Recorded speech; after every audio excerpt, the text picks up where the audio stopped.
So now to fill out two-way tables. So two-way tables is kind of like what I was doing earlier, where we were talking about, or actually it's when we did yesterday, the table where we had to get the totals because we were comparing how many people did something compared to how many people were there from the notes. A two-way table, it has what's called joint frequencies and marginal frequencies. The joint frequencies are these individual numbers. So like there are 7 left-handed males. There are 9 left-handed females. So these are your individuals. So your joint frequencies are going to be these numbers here. Your marginal frequencies, those are the totals. So if I add 9 and 7, I get 16. That is going to be a marginal frequency. 48 and 86 is 134. These two numbers will add up to 150. So these are all your marginal frequencies. 7 and 48 is 55. 9 and 86 is 95. And that's how you do that. So basically your table is where you record data over 2 different categories. So a table to record data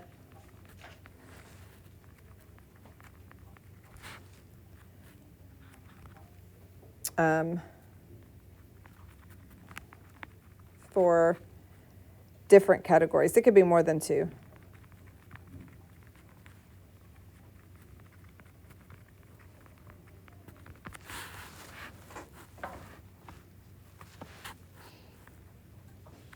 Oops.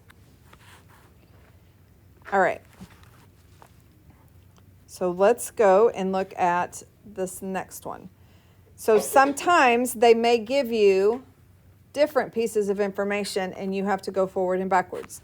Well, if you're going straight down, you're just going to add. So the total of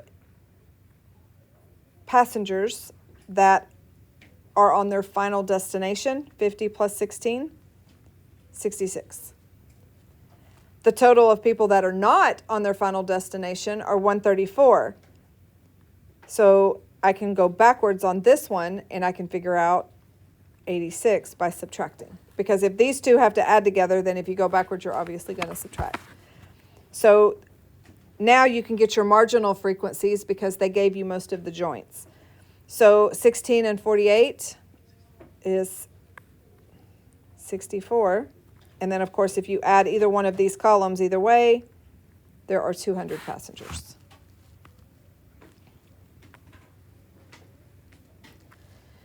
Now, this next table below, if you look, it looks very similar. I mean, it's almost identical, except it doesn't have any of the numbers, right? So what you're doing here, this is about relative frequencies. Okay, so if they're talking about relative frequencies, this is where decimals, this is where your percentages are going to come in, okay? So for example, there are 50 passengers that are on their final destination and checked a bag. There are 200 passengers altogether. So that means this box right here is going to be 50 over 200. So that is 25% of the passengers are on their final destination and checked a bag. So now, how many are not on their final destination but did check a bag? So that would be 86 over 200. So that is 43% or 0.43.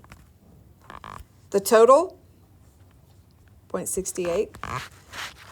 So 68% of my passengers checked a bag. 68% checked a bag. Now what about the second one? So this is going to be 16 over 200. So 16 over 200 is 0.08. 48 over 200 is 0.24. Add them together, 0.32. If you'll recall from Tuesday's lesson, if 68% of the passengers checked a bag, then 32% did not check a bag. Those are your complements of each other. So remember, your complements will always add up to 1. And then, of course, you can add going down. So 0.25 and 0.08 is, 0.33. 0.33. And 0.43 and 0.24 is 0.67. Again, complements of each other.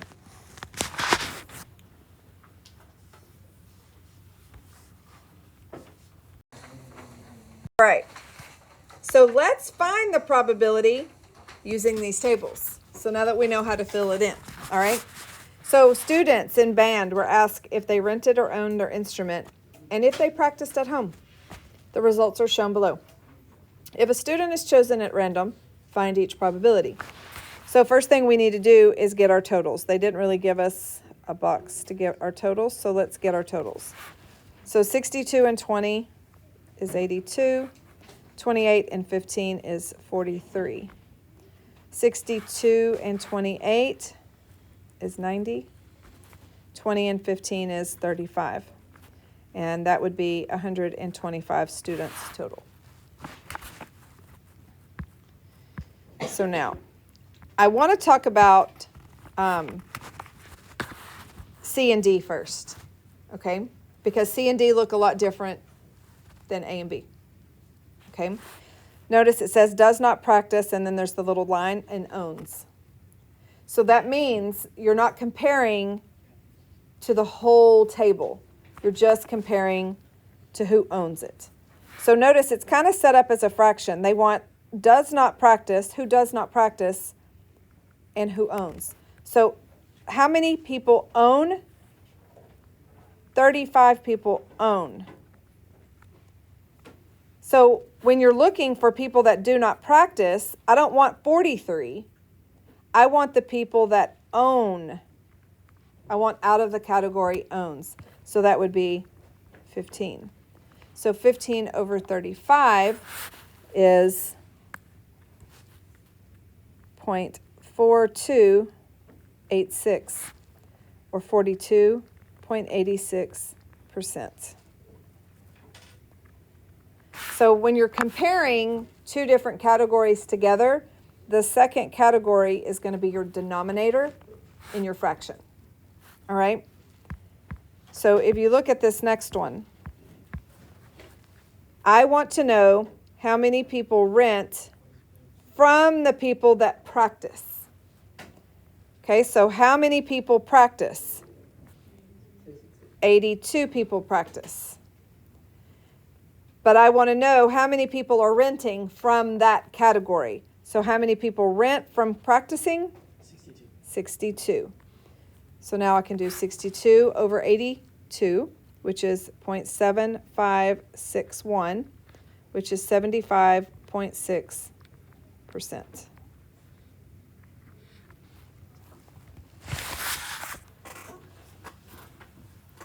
Now in part A, I just want to know what's the percentage of people that don't practice. So the people that don't practice, that is 43.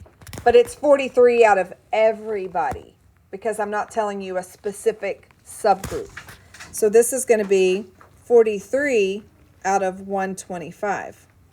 So 43 out of 125 is 0.344 or 34.4%.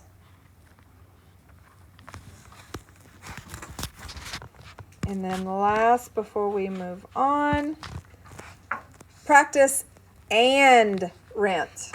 Okay, practice and rent. So now, how many people practice and rent? 62 out of how many? 125. So this is 0.496, 49.6%.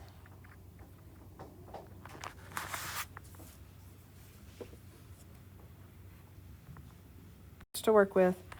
All right, here we go. So now we're going to test 3 classes. We have class A, B, and C. So we need to get our totals. All right. So class A has 22 people. Class B has 32 people. And class C has 26 people with a total of 80 people. Out of all the classes, we got 20, 40, 50, 60, 4 people that did pass. And we got 16 people that did not pass. So now let's go and look at the probability of randomly selecting a student from Class B.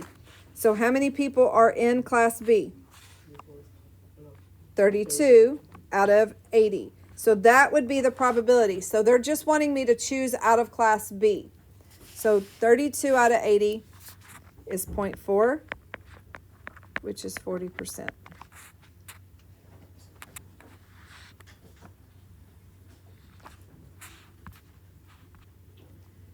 Now, what about in Class C or passed? So we're talking or. So how many people are in Class C? 26. Plus, how many people passed? 64. Now, I need to subtract the overlap, right? So subtract the 21. So that is 69 out of 80. So 26 people are in Class C. 64 people passed, but 21 people fall into both categories, so we have to subtract them. So 69 over 80 is 0.8625. So this is 86.25%. Let me see if I can slide this over. All right, so now we have the probability of selecting a person that did not pass out of Class A. So Class A. Class A has 22 people in it. How many people did not pass out of Class A? So 3 out of 22 is 0.1364.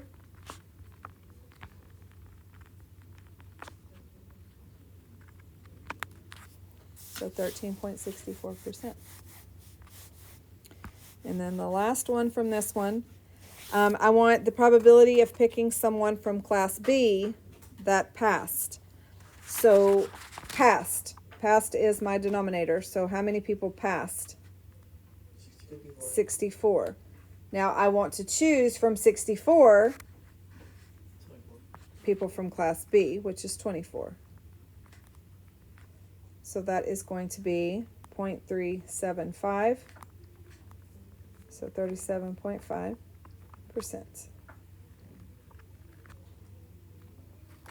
And that is how you do those. Now, let's practice doing a table of relative frequencies. So this is your table. Okay, we want to complete the table with joint and marginal relative frequencies. So remember, the relative means you're going to put it in the decimal versions. All right. So over here, they've already told us that we've got 42 chocolate cups and 55 chocolate cones for a total of 97 chocolate ice creams. 22 strawberry and 22 strawberry is 50. 18 vanilla and 35 vanilla is 53. All together, that is 200 ice creams. Now, how many cups are there? 42 plus 28 plus 18. So there are 88 cups. 55 plus 22 plus 35 is 112 cones. So knowing these numbers, now I can do the relative and get my decimals. All right. So chocolate cups. So chocolate cups is going to be 42 over 200. Because remember, this is your percentages of all of it. Okay. So 42 divided by 200 is 0.21. Well, what's the percentage of a strawberry cup? 28 divided by 200. 0.14. And a vanilla cup is 18 divided by 200. So that's 0.09. Now, if we add those all up, we get 0.44. So 44% of my ice creams are going to be in a cup. So now let's do the cones. So there are 55 chocolate cones. So 55 out of 200, 275. 22 out of 200 is 0.11. And vanilla cones is 35 divided by 200, 0.175. Now if I add those up, I get 0.56. Well, if I add 44 and 56, I get 1 because they're complements of each other. So now I can go through and I can do the totals going across. So 0.21 and 0.275 is 0.485. 14 and 11 is 25. And 9 and 17.5 is 0.265. And again, those three will also add up to 1. Okay? So the point of doing the relative is it already gives you your percentages. If I want to know the percentage of a cone, we'll look at the cone. What is the percentage of a cone? 56%. So 56%. Good afternoon, staff and students. All right, so now we're going to look at the probability of a cup or chocolate. Okay, so or means there may be overlap, so we're going to have to check, okay? So what is the probability of a cup? So the probability of a cup is 0.44. Plus the probability of chocolate, 0.485, minus a cup of chocolate. So a cup of chocolate is 0.21. So if you combine that, so you got 0.44 plus 0.485 minus 0.21, you get 0.715. So that would be 71.5%. So pay attention to the disjoints, okay? And double check that there's overlap. All right, so this next one, we have a cone. So a cone is our denominator. So look at the cone column, and we've got 0.56. Now from the cone column, I only want to look at the strawberry. So the strawberry would be 0.11. So 0.11 divided by 0.56 is 0.1964. So that would be 19.64%.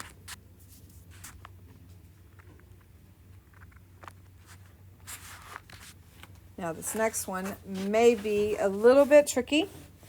Not vanilla. So what's not vanilla?